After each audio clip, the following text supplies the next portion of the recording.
ओडिशा की इस पावन भूमि पर मैं महाप्रभु जगन्नाथ के श्री चरणों में प्रणाम कर कर मेरी बात की शुरुआत करना चाहता हूं। मैं जिस शहर से आता हूं वहां पर भी 125 साल से पहले से महाप्रभु का निवास है। जैसे पुरी में महाप्रभु का रथ यात्रा निकलता है, हमारे अहमदाबाद में भी रथ यात्रा निकलता है। पूरा गुजरात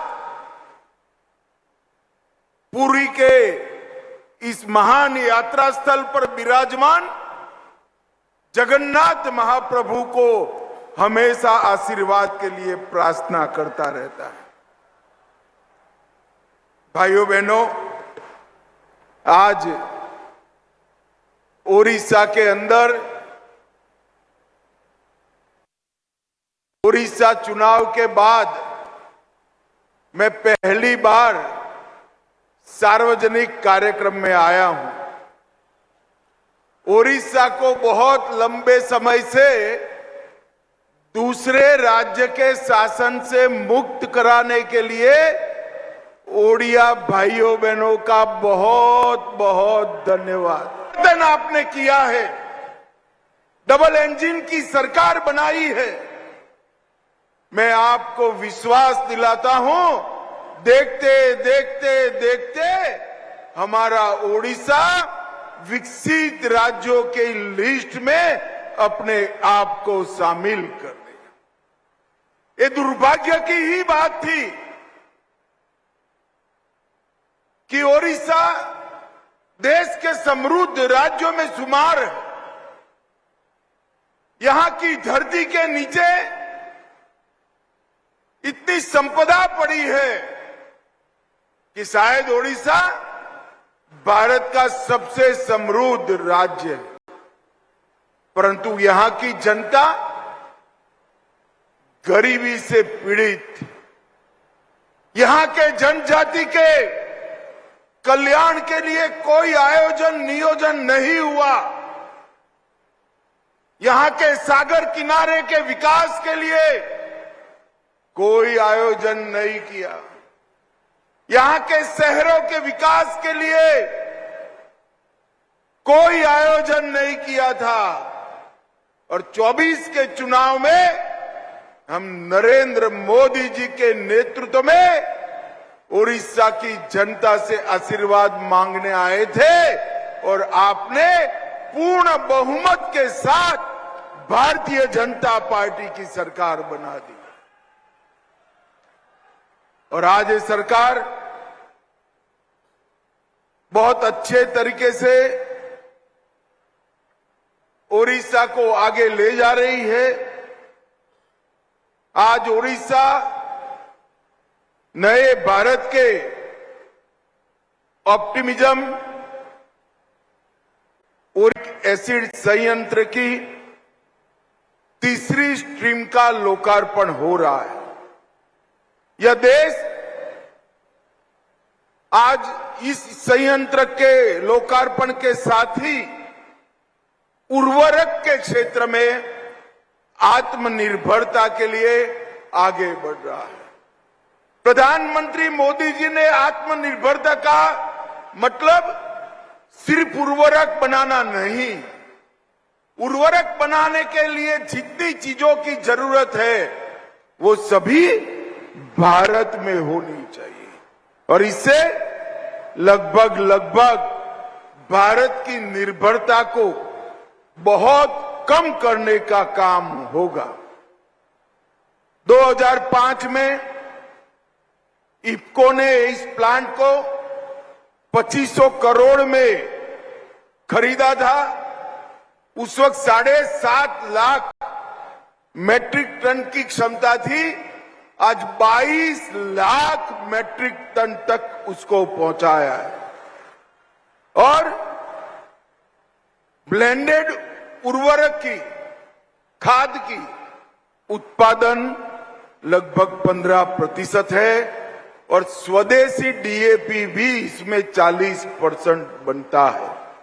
भाइयों बहनों, अभी इफको के एमडी ने कहा अब इफको को सल्फ्यूरिक एसिड इंपोर्ट नहीं करने पड़ेगा। पटेल साहब, यहां से संतोष मत लीजिए। इफको में एक क्षमता है कि इफको अपने आत्मनिर्भर होने की न चिंता करे, सल्फ्यूरिक एसिड के क्षेत्र में पूरे देश को आत्मनिर्भर करने का काम हमारी इफको की इसी इकाई ने करना चाहिए। देश में फर्टिलाइजर बनाने वाला हर कारखाना और केमिकल के उद्योग में जहां पर भी सल्फ्यूरिक एसिड की जरूरत हो, उसका उत्पादन हमारे पारादीप की इस यूनिट के अंदर करना चाहिए। इफको अब nano urea, nano DAP, PM प्रणाम के माध्यम से रासायनिक उर्वरक के अत्यधिक उपयोग को कम करने का आंदोलन, ये सब चीजों में आगे बढ़ रहा है, जिससे हमारा भूमि संरक्षण का काम भी होगा। और आज इस क्षेत्र में आप सभी को गर्व होगा, इस क्षेत्र में इफको दुनिया की सबसे बड़ी कोऑपरेटिव यूनिट बना है। ये पूरे भारत के लिए गर्व की बात है। और नैनो यूरिया, नैनो डीएपी, इसकी विश्व भर में मांग बनी। Nano urea plus, nano DAP, nano zinc, nano copper, आज इसको कई देशों में एक्सपोर्ट कर रहा है। ये हम सब के लिए आनंद का विषय है। भाइयों बहनों, इफको एक प्रकार से पूर्णतया कोऑपरेटिव स्वामित्व वाला साहस है।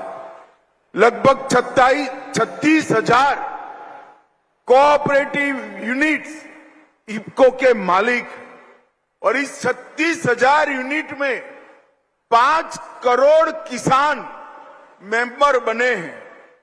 तो इफको जो भी कमाता है उसका फायदा देश के 5 करोड़ किसानों को पहुंचाता है। यही इफको का सबसे बड़ा ताकत। एक प्रकार से इफको का कारखाना कलोल में हो, कंडला में हो, फूलपुर में हो, आमला में हो या पारादीप में, इसका मालिक हमारे देश के 5 करोड़ किसान हैं। और 41,000 करोड़ का टर्नओवर, 3800 करोड़ का मुनाफा और 28,000 करोड़ की नेटवर्थ, इसकी मालिकी हमारे 5 करोड़ किसानों की है। यही कोऑपरेटिव की चमत्कार है।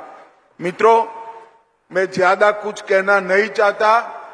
मैं आज ओडिशा की जनता को वादा कर जाता हूं, आने वाले दिनों में कोऑपरेटिव के क्षेत्र के माध्यम से ओडिशा के गरीब किसान, ग्रामीण जनजीवन और विशेषकर माताओं बहनों को आत्मनिर्भर करने का काम ओडिशा सरकार और भारत सरकार मिलकर करेगी। इसका मैं आपको भरोसा दिलाता हूं। इफको के अध्यक्ष, उसके उपाध्यक्ष, उनके एमडी और पूरे बोर्ड को मैं हृदय पूर्वक बहुत बहुत साधुवाद देना चाहता हूं।